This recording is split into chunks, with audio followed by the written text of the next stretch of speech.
Let's take a look at my model of this unique SP GP35R. Hi, I'm Dan Cortopassi. Welcome to Model Showcase.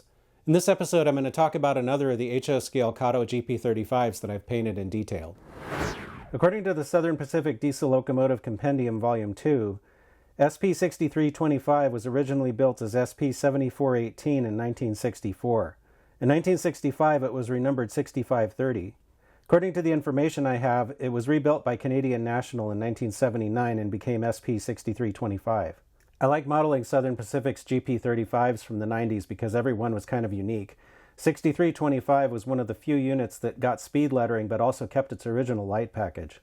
6325 was retired in September 1995 and sold in March 1996. According to the information I have, it eventually ended up on the Quebec Southern as number 506. I built the model from a stock Kato GP35, and mechanically it's pretty much the way it came. I did add a sound decoder, a Loc sound decoder and speaker, so it's got full DCC, and I also changed the lights. But it runs really well, which is one of the reasons I like the Katos so much. So I did a lot of work. I added brake lines to the trucks. I added a seam to the fuel tank with some stretch sprue. I also relocated these round gauges that are on the sides. The stock Katos didn't have a lot of underbody detail, so I added this filter. I think it's an air filter, but it appears in photos, so I modeled it. The engineer's side front truck also has a speed recorder and cable. I used Canon SP split doors on the sub base because a lot of the SP rebuilds had these. Instead of one big door here, they had like two.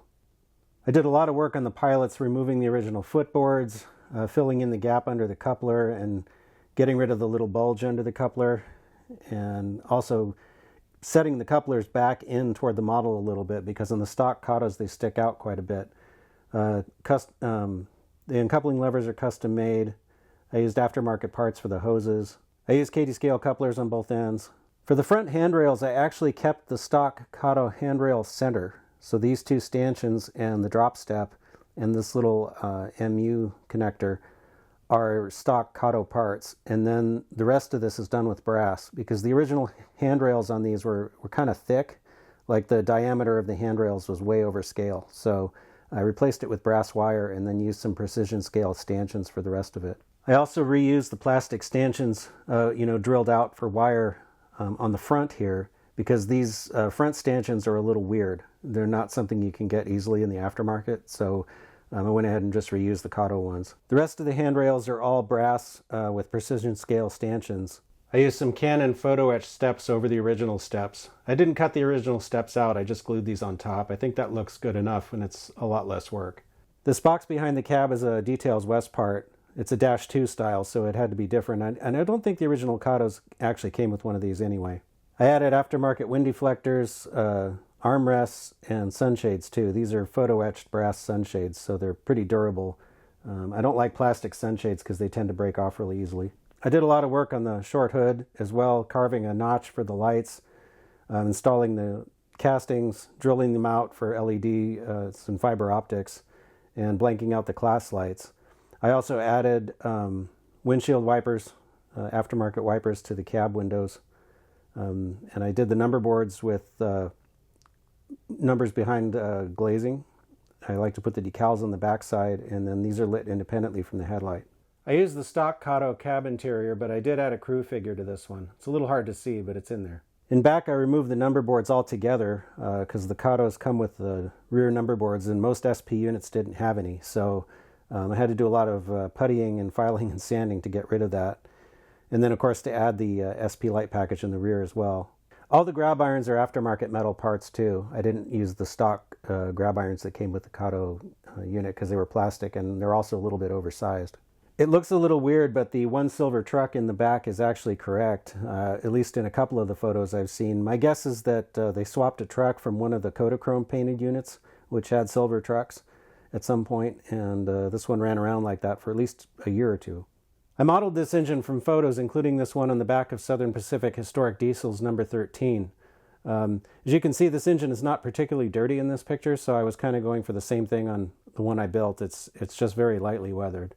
I painted the model with scale coat paints, the SP Red and the SP Gray. And this one's also a little unique in that it has the jacking pads in red, which isn't something you see on every SP engine, but this one was like that. The decals are from Microscale. I think I might have ended up using a couple of different sheets for all of this because they have the speed lettering and then all the little stencils and of course the road number. I also added some other miscellaneous parts underneath, like this little, I think this is a moisture ejector for the air reservoir, but it's on the back of the air reservoir. So I kept the stock reservoirs, but I added this little aftermarket part. You know, like I said before, the Katos don't have a lot of underbody detail as they come from the factory, and I like to do just enough so that it looks like there's more than there actually is when it's on the track. I also scratch built this little, I'm not sure what these are, but a lot of the SP rebuilds had these. It might be some kind of a toolbox or something, I'm not sure. But I really wish someone would make this as an aftermarket part. I'm not aware of any, but if somebody knows of one, please let me know because it would save me a lot of time. The horn and SP style bell are also aftermarket parts. This whip antenna base is also an aftermarket part, and I fabricated the conduit that runs down this way from some brass wire. The turbo exhaust is a Canon part, and I also use Canon fans on it, which required removing the original fans and cutting holes for them. It's a fair amount of work to do it, but I think it's worth the effort. So I can turn on the number boards, headlight, the oscillating light. Also got the emergency light, and the rear headlight, and the rear oscillating light, and then also the emergency light. So pretty much all of the major lights work. I didn't put a cab light or underbody lights in this engine.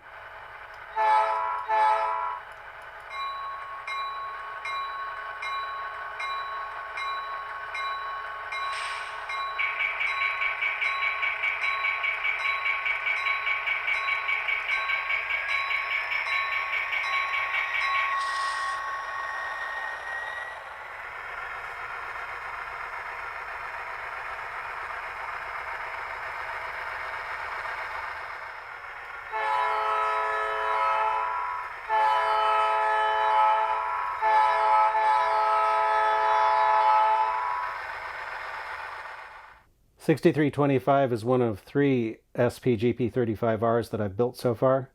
I featured '6327 in a previous model showcase, and then I also have '6322, and maybe I'll do a showcase on that one at some point. I hope you enjoyed taking a look at this model with me. If you liked this video, then please like, comment, share, and subscribe. Stay tuned, and thanks for watching.